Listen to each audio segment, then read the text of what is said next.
Bonjour à tous et à toutes les amis, c'est Gilles. Je suis appelé à revenir parler aujourd'hui pour continuer ces discussions.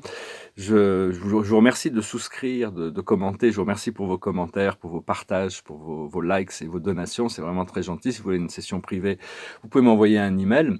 Je vais continuer à discuter de ces deux idées parce que c'est vraiment une opportunité en ce moment. C'est vraiment un moment très important où les gens, on est plus tous au moins déjà déterminés par rapport à la voie qu'on a choisie, hein.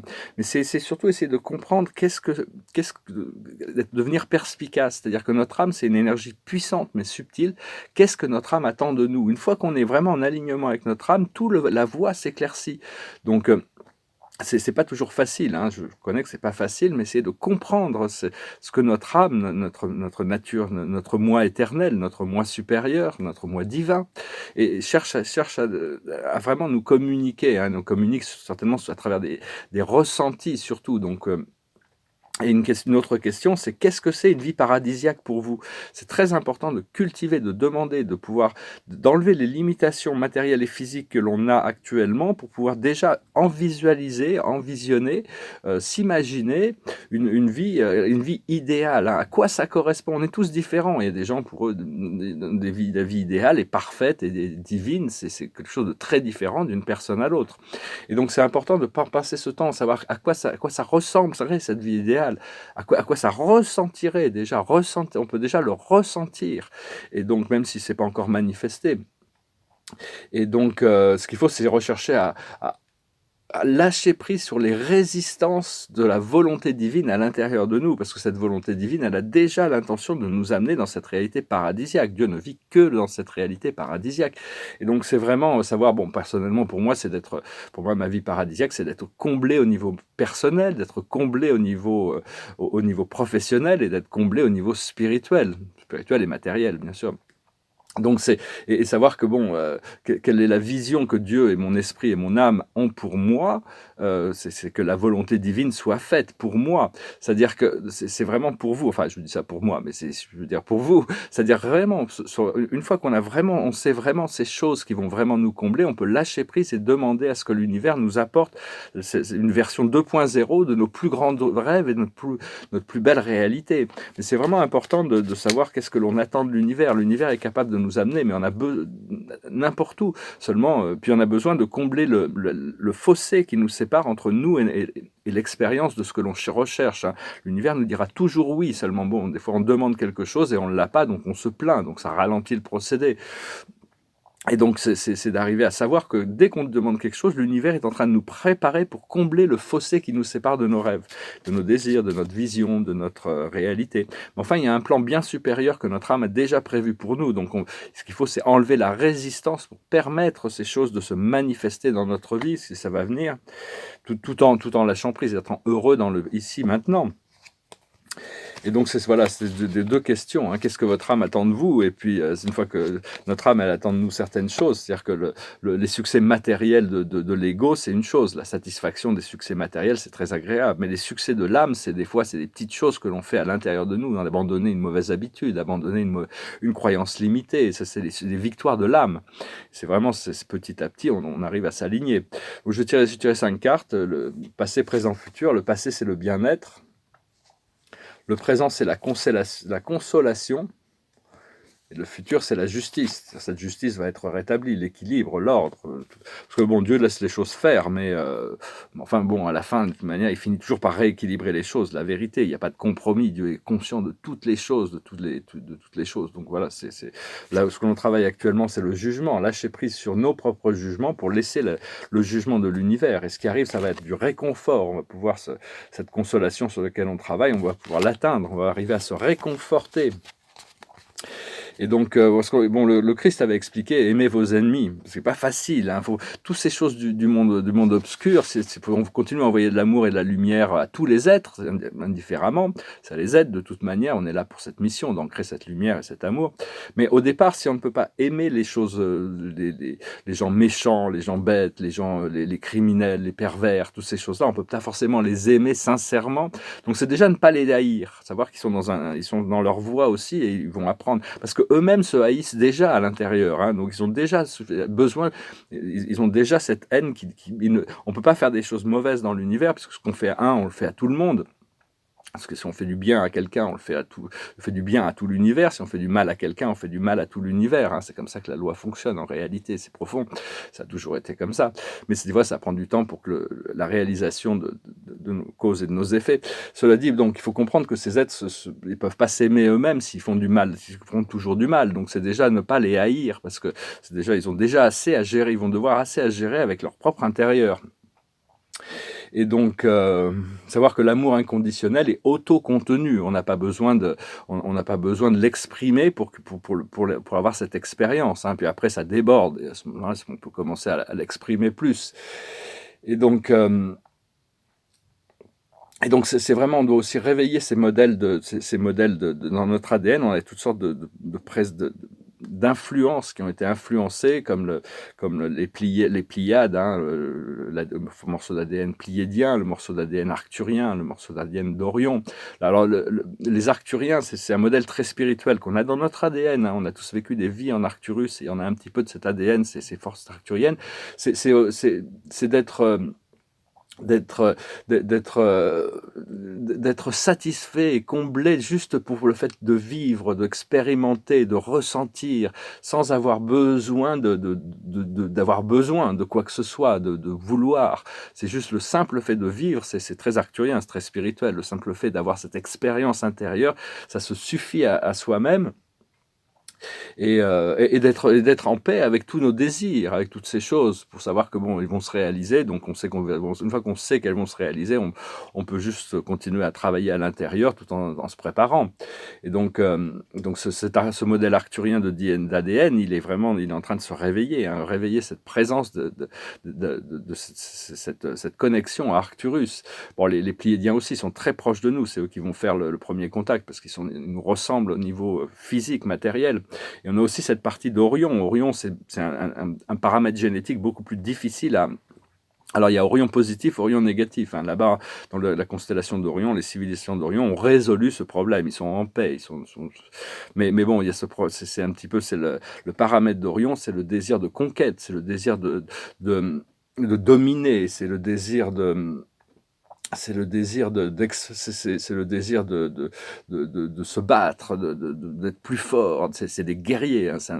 Donc on doit résoudre ce conflit intérieur, hein. Ça vient de cette partie de notre ADN qui a été influencée par les Anunnaki, qui étaient des êtres d'Orion. Mais il y a aussi ce sens de l'exploration, ce sens du courage qui vient de cet ADN d'Orion. Donc on doit l'intégrer, on doit résoudre le paramètre d'Orion pour faire la paix en nous.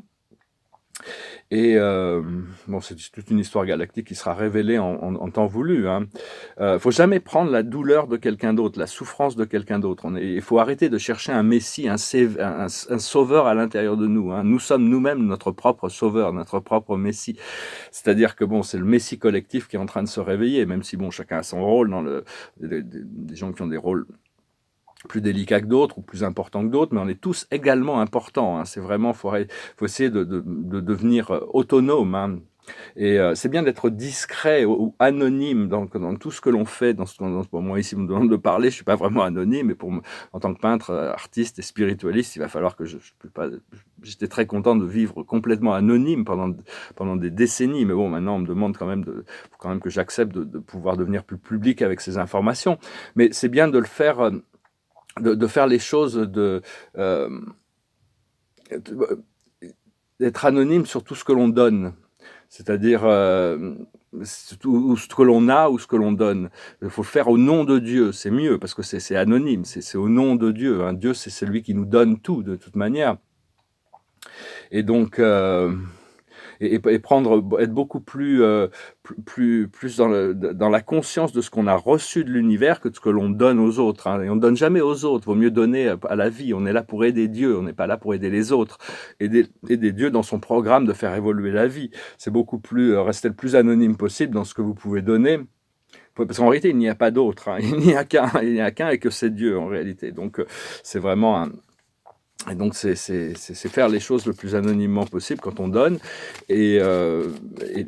Par contre, on a d'être beaucoup plus attentif sur tout ce que l'on reçoit de la vie, hein, beaucoup plus. Après ça, on donne ce qu'on peut donner, comme on le sent, hein, mais essayer de le faire de manière au nom de Dieu. C'est beaucoup plus équilibrant, disons, qu'au nom de l'ego. La plus haute sagesse, c'est l'imagination. Qu'est-ce qu'elle est? Imaginer une vie idéale, imaginer une vie d'amour pour vous-même et après pour la planète. On a tous ces connexions galactiques aussi. On va ouvrir des portes, on va pouvoir voyager dans toutes sortes on va pouvoir explorer tout ce secteur galactique. Mais déjà, imaginez-vous une vie terrestre. Quels sont les éléments? Imaginez que vous avez gagné 300 millions d'euros à la loterie. Quels sont parce que bon, on est dans un monde monétarisé, donc le fait d'avoir de l'argent, c'est neutre. Mais ça permet de se libérer de toutes sortes de limitations physiques et matérielles. Et faites la liste de toutes ces choses. Enfin, pas besoin d'avoir de chiffres, mais savoir quelles sont les expériences que vous recherchez. Mon maître guide m'avait expliqué, c'est mieux toujours de se concentrer sur l'expérience que sur l'argent qui permet d'arriver à l'expérience. C'est beaucoup plus facile et ça ouvre beaucoup plus de portes. Mais enfin, continuez à imaginer une vie rêvée. Il n'y a pas que ça. Hein.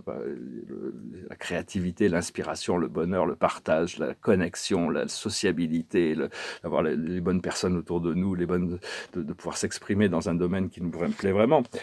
Ce qu'il faut comprendre, c'est la réparation. On va devoir réparer toutes ces choses qui peuvent être en souffrance encore dans notre vie, ramener l'équilibre. Ce qu'il faut faire, c'est les cœurs fidèles. Il faut rester fidèle à Dieu, fidèle à nous-mêmes et fidèle à ce que l'on aime. Et l'aboutissant, c'est le heureux hasard. Il y a des miracles qui arrivent, des choses qu'on n'attend plus dans un sens, mais qui arrivent, hein, des circonstances quand même très très agréables. Donc c'est ce qui va arriver, ça va être l'aboutissant. Donc il faut aussi, je voulais parler de dire qu'on a beaucoup de résistance par rapport à notre moi supérieur et à travers notre âme et aux circonstances de notre vie. Il faut essayer de lâcher prise, être content et contenu. Et aussi ne pas être en résistance pour ce qui se passe à l'intérieur de nous. Au moins on est en résistance, au plus les choses vont flotter. Rappelez-vous, je suis la lumière divine, je suis l'amour divin, rien d'autre. Je ne suis que ça. C'est vraiment votre souvenir de cette mémoire, de cette nature infinie. On vient de cette nature infinie et éternelle. On n'est pas seulement des humains. Il y a beaucoup de mémoires, de rêves, de visions qui vont arriver, ou pour se souvenir de ces plans galactiques, les vaisseaux, toutes ces choses-là. On a tous un vaisseau de la 5e dimension. Vous avez votre propre vaisseau là-haut qui attend. Ils ont trouvé des moyens de se rendre invisible au monde de la 3e dimension, tant que la vision n'est pas un peu élevée. Mais vous avez toutes les nuits, on retourne chez nous dans ces vaisseaux. Si on vient d'une autre planète ou d'une autre dimension, on a ces bases quand même. Donc on a déjà ça. La nouvelle lune qui arrive, elle devrait être assez agréable, assez facile. C'est pas vraiment, faut en profiter pour se relaxer, se reposer. Ça va nous aider à unifier le cœur et l'esprit et nous donner de la force et de la détermination. C'est des choses qu'on cherchait un petit peu pour arriver à avancer par rapport à certains programmes intérieurs. Et donc et se reconnaître comme la lumière et l'amour, savoir qu'on mérite de se reconnaître en tant que tel, comme on est. Maintenant, après ça, on a peut-être encore des phases à faire, mais en réalité, par rapport au programme terrestre, il y a 5 phases qui sont prévues. On est toujours dans la première phase, là, le truc du confinement et de tous ces trucs-là. Et donc, mais enfin bon... on a envie de passer en phase 2, qu'il y ait les révélations et qu'on puisse commencer à passer en phase 2. Mais enfin bon, quand ça sera prêt, ça va se passer de toute manière. Il faut choisir d'être heureux ici, maintenant. C'est vraiment un choix personnel, pas besoin d'attendre, d'être contenu, content, d'avoir trouvé l'amour à l'intérieur et de continuer à cultiver notre expérience personnelle intérieure. Et... parce que comprendre que tout le monde suit sa propre voie, même peu importe où ils en sont, peu importe leurs croyances, peu importe tout ça. Et c'est leur programme d'âme, donc il faut être confortable avec le nôtre, avec notre propre rôle. Parce que bientôt, toutes ces difficultés qu'on a pu avoir ou qu'on est en train de traverser seront complètement dépassées. On va se retrouver dans un espace tellement agréable, tellement heureux. Tout ça, ça sera juste une mémoire distante. Tout ça, ça sera vraiment plus qu'une mémoire. On est venu ici pour briller et vivre dans un monde de beauté et de bien-être. Donc c'est vraiment continuer à cultiver cette vision paradisiaque pour vous-même. Continuer à cultiver ça, enrichissez vos rêves de détails et laissez Dieu trouver encore des moyens de le rendre encore plus beau, parce que votre âme et votre esprit ont vraiment des ressources beaucoup plus importantes que les nôtres. Donc voilà, je venais vous saluer aujourd'hui. Je voulais communiquer, hein, c'est important de continuer à communiquer notre vérité, communiquer nos idées, même si bon, elles sont pas toujours comprises. Elles sont, mais enfin, tous ceux qui écoutent ces messages, déjà, sachez que vous êtes complètement dans votre ascension, hein, peu importe les circonstances. Sinon, vous seriez pas du tout attiré par ce genre de messages, ce genre d'informations. Alors, je vais chanter une chanson qui est une chanson française, enfin, une version française, une chanson qui parle de on se languit de rentrer chez nous et on se languit de retrouver ce qu'on aime. Hein. Goes like this. Mon cœur se trouve au bout du monde, et moi je vis au jour le jour, comptant les heures et les secondes, me séparant de ton amour. Quand on se reverra, ma vie renaîtra, et je sécherai mes pleurs. Près de toi, mon ange, près de toi, en trouvant l'oubli des jours désunis, résonnera dans nos cœurs la marche des anges. Pour voir la fin de ma souffrance, je prie le ciel de me guider vers le pays de notre enfance, où tu te meurs à m'espérer. Vienne le jour de ma victoire, écrasant les années passées, où l'amour a vécu sans gloire. Vienne avec toi le temps d'aimer. Quand on se reverra, ma vie renaîtra, et je sécherai mes pleurs. Près de toi, mon ange, dans tes bras, en trouvant l'oubli des jours désunis, résonnera dans nos cœurs la marche des anges. Ouais, ce réconfort qui arrive. Ah, j'ai un chat qui veut sortir, là, excusez-moi. Oui, je te laisse sortir.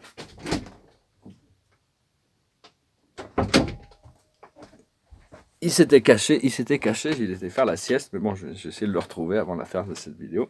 La carte de la journée, c'est la Dame de Gabriel, c'est le côté émotionnel, féminin du féminin, c'est vraiment exprimer nos émotions. La vie, l'émotion, c'est comme un miroir, l'émotion, c'est un peu comme une réflexion, un miroir qu'on se regarde dans un lac, et on prend conscience qu'on n'est ni la vision de la chose, ni la réflexion de nous-mêmes. C'est juste Et donc, c'est la Dame de Raphaël. Gentil, compréhensif, généreux et intellectuel. Faites ce que vous dicte votre cœur. Amour du foyer et de la famille.